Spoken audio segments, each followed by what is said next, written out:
नमस्कार दोस्तों, मैं डॉक्टर निवेदिता सिंह आप सबका मेरे चैनल पे स्वागत करती हूँ। तो गाइस, आज हम कोई व्लॉग नहीं लेकर आए हैं। आज मैं एक बहुत ही चर्चित टॉपिक पे बात करने वाली हूँ, जो है सर्वाइकल स्पॉन्डिलिसिस। तो आज हम बात करेंगे ये सर्वाइकल स्पॉन्डिलिसिस आखिर होता क्या है, इसके लक्षण क्या होते हैं, इसके कारण क्या होते हैं और इससे बचने के कुछ उपाय। तो चलिए शुरू करते हैं। तो सबसे पहले ये सर्वाइकल स्पॉन्डिलिसिस आखिर होता क्या है। एक्चुअली आजकल मेरे पास बहुत सारे पेशेंट आ रहे हैं, कंप्लेन्स आ रही हैं कि मैम मेरी रीढ़ की हड्डी में दर्द है, मैम मेरी ये गर्दन में दर्द है, मैम मेरी हाथों में हथेलियों में सुन्नपन रहता है, दर्द मेरे बाजुओं में आ रहा है। तो क्या ये सर्वाइकल है? एक्चुअली आमतौर पे हम लोग इसे गर्दन का दर्द बोल देते हैं, बट मेडिकल टर्म्स में हम इसे सर्वाइकल स्पॉन्डिलिसिस बोलते हैं। अब हम इसे सर्वाइकल स्पॉन्डिलिसिस क्यों बोलते हैं? क्योंकि ये हमारी जो रीढ़ की हड्डी होती है, पूरी गर्दन से लेके जो कमर तक जाती है, इसके ऊपरी भाग को, ये वाले भाग को हम सर्वाइकल बोलते हैं। अब ये सर्वाइकल रीजन 7 हड्डियों से जुड़ के बना होता है, ऐसे एक के ऊपर एक के ऊपर एक। इनमें कुछ जोड़ बने होते हैं जिनसे ये जुड़ी हुई होती हैं। इसको हम मेडिकल टर्म्स में सर्वाइकल बोलते हैं। इस एरिया में अगर आपके पेन हो, अकड़न हो, जकड़न हो, तो वो सर्वाइकल स्पॉन्डिलिसिस कहलाता है। अब होता क्या है कि 40 साल की उम्र से इसमें डीजेनरेशन प्रोसेस स्टार्ट होने लगता है। अब इसके साइन एंड सिम्टम्स जो होते हैं ये हमें 60 साल की उम्र में जाके दिखते हैं। लेकिन आजकल क्या हो रहा है, क्योंकि हमारी लाइफस्टाइल ऐसी है, हम लोगों का रूटीन ऐसा हो गया है कि अब ये यूथ में, मतलब बहुत कम एज से ही इसके साइन एंड सिम्टम्स दिखने लगते हैं। अब सर्वाइकल स्पॉन्डिलिसिस को समझने के लिए हम इसको 2 भाग में डिवाइड कर लेते हैं। एक होता है एक्सियल पेन, जो कि केवल ऊपरी भाग में रहता है। दूसरा होता है रेडिएटिंग पेन, जो हमारे हाथों में आता है। तो एक्सियल पेन क्या होता है? एक्सियल पेन होता है ये वाले हिस्से में, जो गर्दन के ऊपरी भाग में होता है। जो हमारी सर्वाइकल की 7 हड्डियां होती हैं, इनके जोड़ों के बीच में अगर आपको दर्द महसूस हो रहा है, केवल ऊपर ऊपर यहाँ पे अगर आपके दर्द है, सूजन है, नमनेस है, या हल्का हल्का गर्म लगे, हल्का सा टेम्परेचर है, फील हो रहा है आपको, तो ये होता है हमारा एक्सियल पेन। अब यही पेन आगे चल के आपकी कोई गर्दन की नस को, यहाँ पे बहुत सारी नसें जाती हैं जो हमारे हाथों को सप्लाई करती हैं, तो अगर कोई भी नस आपकी यहाँ से दब रही है तो वो पेन हमारे बाजुओं में, कंधों में और हथेलियों में जाता है। जिसकी वजह से क्या होता है, हमारी हथेलियों में सुन्नपन रहता है, आपको लगेगा कि आपकी उंगलियों में सुइयां सी चुभ रही हैं। तो इसको हम कहते हैं रेडिएटिंग पेन, यानी कि जो पेन हमारे कंधे, बाजू और उंगलियों में जा रहा है, रेडिएट कर रहा है, that is called as radiating pain. ठीक है, अब हम जानते हैं आखिर सर्वाइकल स्पॉन्डिलिसिस होता क्यों है। तो सबसे पहले तो हमारी लाइफस्टाइल, जो कि मैंने आपको शुरुआत में ही बताया था कि हम लोगों की लाइफस्टाइल आजकल ऐसी हो गई है जिसकी वजह से इसके सिम्टम्स हम लोगों को अर्ली स्टेजेस में ही देखने को मिल जाते हैं। जैसे कि हम लोगों का गलत तरीके से टीवी देखना, गलत तरीके से मोबाइल फोन का यूज करना, गलत तरीके से, गलत पोस्चर से बैठना, उठना, लेटना, और बहुत घंटों तक एक ही पोजीशन में बैठे बैठे, खड़े खड़े काम करना, जिसकी वजह से हमारे गर्दन के हिस्से पे बहुत ज्यादा प्रेशर पड़ता है। बहुत ज्यादा यहाँ की मसल्स धीरे धीरे वीक होने लगती हैं और यहाँ पे हमें दर्द महसूस होने लगता है। अब आमतौर पे क्या होता है, हम लोग जो हमारा फोन होता है उसको आई लेवल पे ना रख के ऐसे रखते हैं। फोन में कुछ काम कर रहे हैं तो ऐसे करके देखते हैं। अब क्या होता है, हमारी ये जो गर्दन है नीचे झुकती चली जाती है, झुकती चली जाती है, झुकती चली जाती है, जिसकी वजह से इस पे प्रेशर पड़ने लगता है। इस पे प्रेशर पड़ेगा तो ऑब्वियस सी बात है, पेन बढ़ेगा। ऐसे ही हम लोग लैपटॉप पे काम करते हैं। अगर हम लैपटॉप पे काम कर रहे हैं तो लैपटॉप कहीं भी रख लिया, कैसे भी रख लिया और बस जल्दी से काम में लग गए, उसकी वजह से भी ये जो हमारी गर्दन है ऐसे नीचे नीचे की तरफ झुकेगी। हम काम करते जा रहे हैं और हमारी गर्दन नीचे झुकती जा रही है, ऐसे बाहर को आती रहती है। ये रीढ़ की हड्डी देखिए कितना पोस्चर इसका गलत हो गया। जो हमारी स्ट्रेट रहनी चाहिए वो नीचे झुक गई है। इसकी वजह से यहाँ पे नेक पे जो प्रेशर पड़ रहा है, यही प्रेशर हमारा कारण होता है नेक में या फिर सर्वाइकल में पेन का। दूसरी चीज है कि घंटों तक एक ही पोजीशन में अपनी गर्दन को रखे रहना। जैसे कि हम कोई घर का ही काम कर रहे हैं तो भी हम घंटों तक गर्दन को एक ही पोजीशन में रखे हुए, झुका के, टिका के, उससे भी हमारे गर्दन पे पड़ता है प्रेशर है और हमें दर्द महसूस होता है। कभी कभी सूजन भी आ जाती है, स्वेलिंग फील होती है, दर्द फील होता है, और कभी कभी यहाँ पे देखना हिस्सा गर्म सा रहेगा, टेम्परेचर सा फील होगा आपको। वो इसीलिए होता है कि मसल्स हमारी वीक हो चुकी है और हम उस पर प्रेशर करते जा रहे हैं। इसलिए नेक्स्ट कारण जो होता है वो होता है स्ट्रेस, टेंशन, डिप्रेशन, जिसकी वजह से कभी कभी आपने देखा होगा कि आपके हेड यहाँ पे सर में दर्द सा महसूस होता है, वो भी सर्वाइकल स्पॉन्डिलोसिस का ही एक कॉज होता है, एक कारण होता है। नेक्स्ट कारण क्या होता है, कोई ट्रॉमा या इंजरी, यानी कि सडन कोई आपके नेक में जर्क लगा है या कोई झटका लगा है, जिसकी वजह से आपकी ये जो सर्वाइकल रीजन की जो हड्डियां हैं वो हैम्पर हुई हैं, एकदम से उसमें झटका महसूस होना, वो जर्क भी सर्वाइकल स्पॉन्डिलोसिस का एक कॉज हो सकता है। लाइक जैसे कि हम ड्राइविंग कर रहे हैं और कोई सामने अचानक आ गया, तो हमने क्या किया, एकदम से ब्रेक मारा, तो ये जो सडन ब्रेक है और ये जो झटका सा हमें महसूस हुआ है, ये भी एक कारण है नेक में दर्द का। अगला कॉज इसका है प्रोलॉन्ग सिटिंग। जैसे कि आजकल हम लोगों का वर्क फ्रॉम होम चल रहा है, लॉन्ग वर्किंग आवर्स हैं, लॉन्ग सिटिंग पोजीशन होती है, लैपटॉप्स पे, फोन पे एक पोजीशन में घंटों घंटों बैठे रहना भी एक कारण हो सकता है। कॉज क्या हो सकता है, हैवी वेट लिफ्टिंग। अगर हम कोई वजन वाला काम कर रहे हैं या वजन उठा रहे हैं और उसको डेली रिपीट कर रहे हैं, लाइक हम लोग जैसे जिम में करते हैं, वेट उठाना, हैवी वेट लिफ्टिंग करना, डे बाय डे करना, तो उससे क्या होता है कि रिपीटेटिव मूवमेंट की वजह से भी कभी कभी हम लोगों को नेक में टेंशन क्रिएट हो जाता है, जिसकी वजह से नेक में पेन फील होता है। तो यही सारे कारण थे सर्वाइकल स्पॉन्डिलोसिस के। अब चलते हैं इसके सिम्टम्स क्या क्या होते हैं, कैसे हमें पता चलेगा कि हमें सर्वाइकल है या फिर ये सर्वाइकल स्पॉन्डिलोसिस है। सबसे पहला सिम्टम्स, बहुत कॉमन सिम्टम्स है, गर्दन में दर्द। जाहिर सी बात है, गर्दन में दर्द होगा, सर में दर्द होना, यहाँ पे सूजन रहना, कभी कभी आपको अपनी यहाँ वाली कंधे वाली मांसपेशियों में यहाँ पे जो मसल्स होती है, ट्रेपीजियस मसल होती हैं, यहाँ पे आपको स्टिफनेस फील होगी, अकड़न सी फील होगी, बहुत ज्यादा यहाँ पे टाइटनेस सी फील होगी, स्वेलिंग भी फील होगी। जैसे कि मैंने वीडियो के स्टार्ट में बताया था आप लोगों को, कंधों में दर्द आना, बाजुओं में दर्द आना और ये उंगलियों तक दर्द आना, झंझनाहट होना, सर्वाइकल स्पॉन्डिलोसिस के ही सिम्टम्स हैं।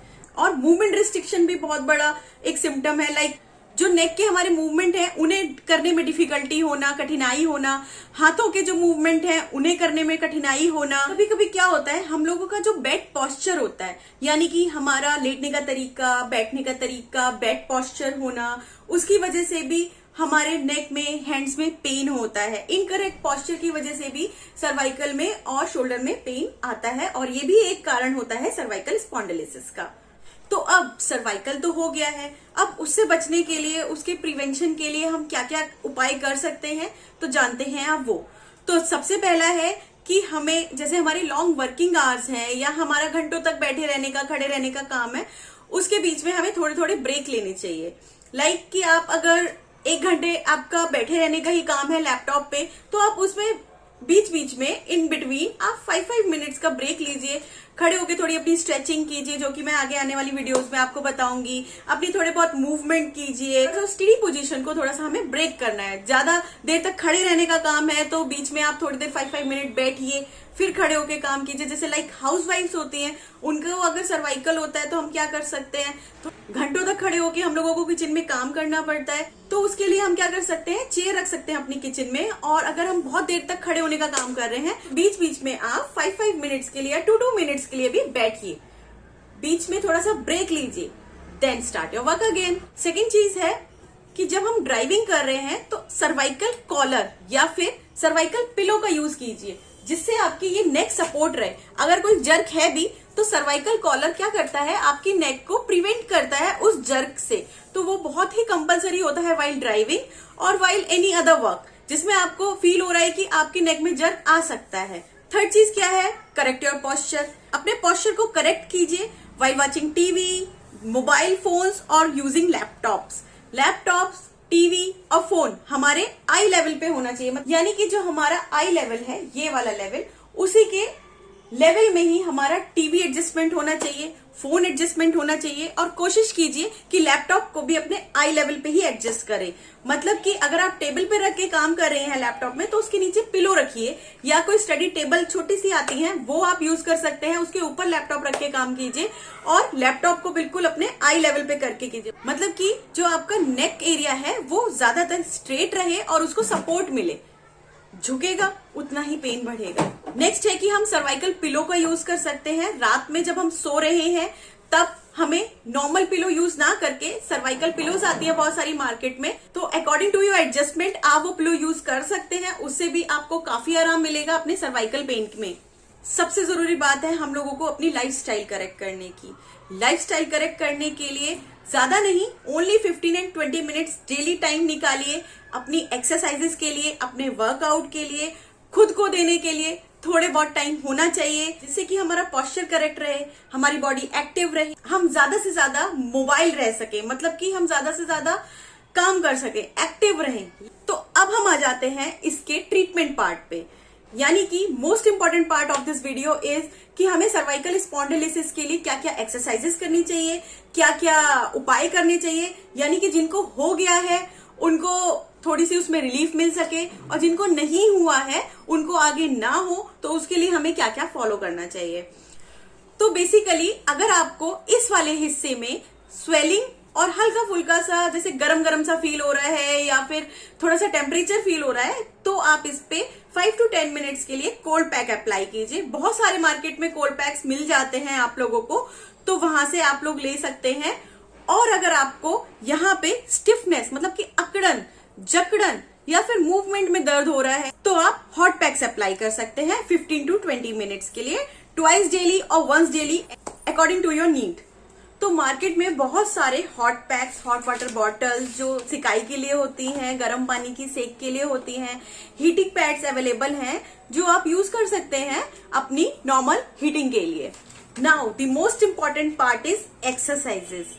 अब हम बात करेंगे कि सर्वाइकल के लिए कौन कौन सी एक्सरसाइजेस हम लोगों को करनी चाहिए, जिससे जिसको हो गया है सर्वाइकल उससे आप लोगों को छुटकारा कैसे मिल सकता है, और जिनको अभी नहीं हुआ है तो उनको आगे ना हो उसके लिए देख लेते हैं कुछ एक्सरसाइजेस। अब हम एक्सरसाइजेस को भी 3 पार्ट्स में डिवाइड कर लेते हैं। तो सबसे पहली होती है मूवमेंट, देन होती है स्ट्रेचिंग, खिंचाव वाली एक्सरसाइजेस, थर्ड होती है स्ट्रेंथनिंग, मतलब कि उसमें मांसपेशियों में ताकत बढ़ाने वाली एक्सरसाइजेस। तो सबसे पहले अब हम करेंगे गर्दन के मूवमेंट, जिसमें नंबर 1 है ये अपनी गर्दन को पीछे की तरफ सांस भरते हुए पीछे की तरफ ले जाए कुछ इस तरीके से, और सांस छोड़ते हुए धीरे धीरे आगे लाएं। तो दूसरे नंबर पे है हमारी गर्दन को मोड़ने की एक्सरसाइज, यानी कि अपनी गर्दन को कंधों की तरफ दाएं और बाएं मूव करना है कुछ इस तरीके से, जैसा कि आप वीडियो में देख रहे हैं। पहले हम सांस भरेंगे, फिर गर्दन को दाएं या बाएं मोड़ेंगे, सांस छोड़ेंगे, फिर वापस आएंगे। इसके बाद तीसरे नंबर पे गर्दन को कंधों के ऊपर से बेंड करेंगे कुछ इस तरीके से, दोनों साइड दाएं और बाएं, इसे कहते हैं हम नेक बेंडिंग्स। सांस भरेंगे, दाएं, सांस छोड़ेंगे, वापस आएंगे, फिर सांस भरेंगे, फिर बाएं, फिर सांस छोड़ेंगे। तो नेक्स्ट एक्सरसाइज है हमारी नेक के रोटेशन, यानी कि नेक को घुमाने वाली एक्सरसाइजेस। पहले सांस भरेंगे, फिर अपनी गर्दन को सीधी तरफ यानी कि क्लॉकवाइज डायरेक्शन में घुमाएंगे, सांस छोड़ते हुए वापस आएंगे, फिर सांस भरेंगे, फिर एंटी क्लॉकवाइज डायरेक्शन में हम उसे फिर से घुमाएंगे यानी कि उल्टी तरफ, फिर सांस छोड़ते हुए वापस आएंगे। अब हमारी है मसल्स में ताकत बढ़ाने वाली एक्सरसाइज, जिसमें कि सबसे पहले है चिन टक एक्सरसाइज। इसमें हम अपनी चिन को पीछे ये गर्दन की तरफ लेके जाएंगे, 10 सेकेंड होल्ड करेंगे, फिर वापस लाएंगे कुछ इस तरीके से। अब नेक्स्ट एक्सरसाइज है हमारी, हम अपने दोनों हाथों की हथेलियों से प्रेशर लगाएंगे गर्दन के पीछे तरफ, यानी कि सर की तरफ हम प्रेशर देंगे और सर से उस प्रेशर को अपोजिट डायरेक्शन में धक्का मारेंगे। मतलब कि देखिए मैं पीछे से दिखाती हूँ, हाथों का प्रेशर सर को धक्का मार रहा है और सर हाथों को, मतलब एक दूसरे के प्रेशर को हमें रोकना है। इसी तरीके से ये हम माथे की तरफ भी, यानी कि फ्रंट एक्सरसाइजेज हैं ये, तो माथे को हथेली पे धक्का मारेंगे और हथेली से हम माथे की तरफ धक्का मारेंगे, सांस भरेंगे, धक्का लगाएंगे, रुकेंगे 10 सेकेंड, फिर रिलैक्स करेंगे। कुछ इसी तरीके से हम चारों तरफ यानी कि front, back, left and right, चारों डायरेक्शन में हम इसी तरीके से हथेली से प्रेशर लगाएंगे। इससे क्या होगा, हमारी चारों तरफ की जो गर्दन की मांसपेशियां हैं वो मजबूत बनेंगी, उनमें ताकत आएगी। 10 सेकेंड के लिए रुकना है, फिर रिलैक्स करना है। अब आ जाती है हमारी ये खिंचाव वाली एक्सरसाइजेज, यानी गर्दन की मांसपेशियों में खिंचाव लाने वाली, फ्लेक्सिबिलिटी बढ़ाने वाली एक्सरसाइजेस। तो उसमें नंबर 1 है, पहले तो आप किसी ऐसी बेंच पे, काउच पे या फिर चेयर पे बैठे जिसे आप होल्ड कर सके और उसमें आपका कंधा और कोहनी बिल्कुल स्ट्रेट रह सके। फिर जिस डायरेक्शन में आपको अपने सर को बेंड करना है, लाइक कि राइट में या लेफ्ट में, उसी तरफ के हाथ से आपको गर्दन को उसी तरफ खींचना है और उसके अपोजिट हैंड से उसे अपोज करना है, मतलब कि रोकना है, जैसा कि आप वीडियो में देख रहे हैं। अब इसी तरीके से अब हमें नेक को आगे की तरफ झुकाना है, तो हम एक हाथ से प्रेशर सर पे आगे की तरफ लगा रहे हैं, यानी कि आगे की तरफ अपनी गर्दन को खिंचाव दे रहे हैं। और देखिए मेरा दूसरा हाथ बिल्कुल स्टेबली सीट को, बेंच को पकड़े हुए है, कोहनी और कंधा नहीं मुड़ रहा है। बिल्कुल ऐसे ही आपको भी करना है। अब देखिए, अब इस स्ट्रेच को बोलते हैं लिवेटर स्कैपुलाई स्ट्रेच। लिवेटर स्कैपुलाई एक मसल होती है जो कि हमारी पीठ में और गर्दन की तरफ सप्लाई करती है। अब हम उसको स्ट्रेच करेंगे। उसके लिए मैंने सीधी तरफ गर्दन को लेके गई हूँ, मतलब कि ना पूरी तरह बेंड है ना वो पूरी तरीके से मुड़ी हुई है, बीच में है, इन दी सेंटर। और अब हम उसको स्ट्रेच करेंगे कुछ इस तरीके से, और दूसरे हाथ से, यानी कि जिस तरफ डायरेक्शन में हमारी गर्दन स्ट्रेच हो रही है उसके दूसरे अपोजिट डायरेक्शन, उससे हमें खिंचाव देना है अपने हैंड को। तो ये सारी एक्सरसाइजेस आपको 10-10 रिपीटिशंस यानी कि 10-10 बार और 10-10 सेकंड के लिए होल्ड करके करनी है।